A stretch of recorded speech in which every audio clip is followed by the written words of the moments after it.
Hey guys, welcome back to the channel. I just finished printing this. You can find it on Thingiverse. It's a very famous sculpture by a Renaissance artist, and I scanned it in because I have a plaster cast, and I put it up on Thingiverse for free so you can download it. I'll put a link in the description. It is not the size. The full size one is actually like about this big and made out of marble. But this makes a really good reference for painting, especially if you leave it white.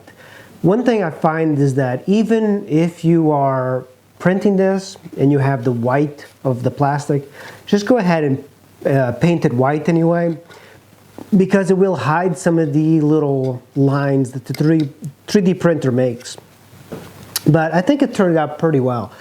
What I want to do with this is give it a different paint, just because I think it looks kind of cool to have a little bit of a patina on it and stain.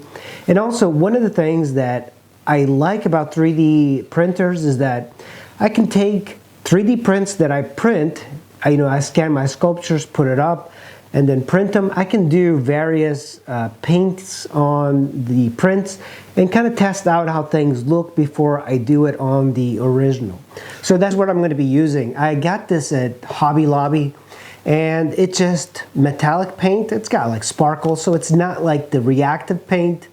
The reactive paint is much more expensive, and this is called, it's a bright metallic paint, and it's also a gold, but it's kind of bronze. This is by Deco Art, and I believe this is, it's not that expensive. I believe it's like $7, so not that bad. And I did buy a bunch of like very cheap 1-inch brushes, and you probably want to put a little bit of water in a container and put it on. But the reason you want to do this is you're going to have to put 2 coats of this, because the plastic just takes a while to sink in. And I kind of like to dab it. Because it's plastic, it needs a primer. So this is essentially, this little first coat is going to be a primer. And I do like the white as well. It's just the original I have is white, so I just want to give it a different look. And I prefer using acrylic paint for painting stuff. I do have an airbrush, and I'll be doing some videos pretty soon with the airbrush.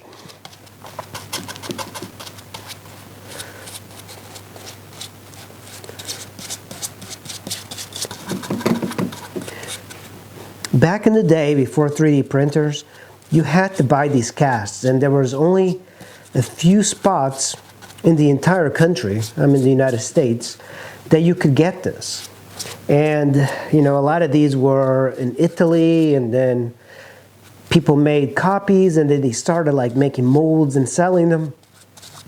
But it's very expensive, as you might have guessed, because they're replicas of very famous sculptures. And I bought this. It must have been like $600 when I bought it, because I'm a big fan of like traditional sculpture.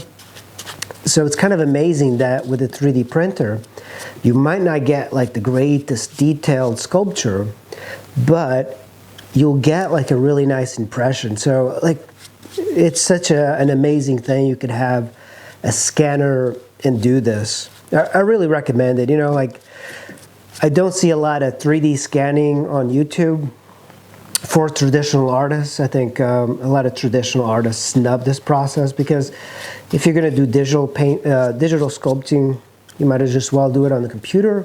But I find like there's something really cool about having one of these and just making sculptures for your friends, putting it out there.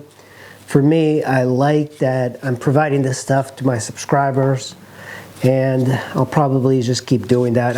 I think it's kind of like valuable having people that have these little sculptures in their lives, and having a Renaissance sculpture like this in your studies. I don't know, for me it's pretty neat. I really like it. I'm a big fan of the 3D scanning. There we go.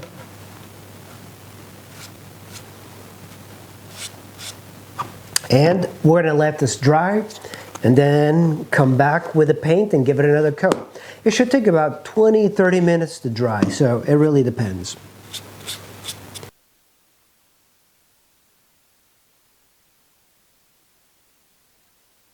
I have put 2 coats on this. As you can tell, it's nice and golden. It's not too goldy, but at this point I'm going to use just a little bit of this. This is just raw umber. It's acrylic, and I have a big brush here, some water, and I'm going to put just a tad in here. Another cool effect is getting some green and some blue, mixing it together, and you can give it a really nice stain. But the reason I'm doing this is that I just don't want it to be this golden looking. I want some other interest, but you want this to be nice and runny, like the water should be really running. And I'm just going to like start dripping it like this. You can actually create a lot of interest by having it this way. Just rotate it. And I'm probably going to do just a few coats of this. This is going to tone it down a bit.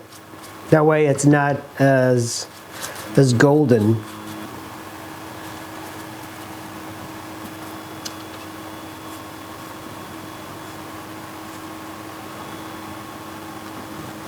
I'm going to mix in just a little bit more of the umber now that I have less water. Take some of the paint, just start doing that.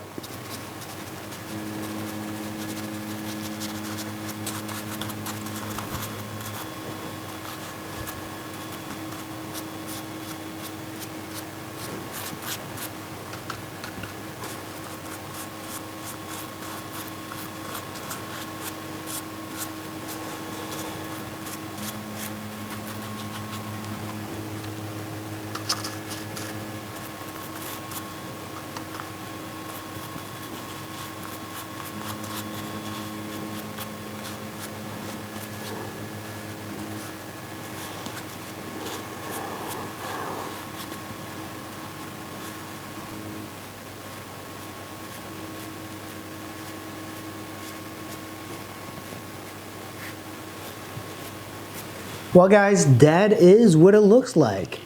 A little bit toned from the gold. I think it looks pretty nice.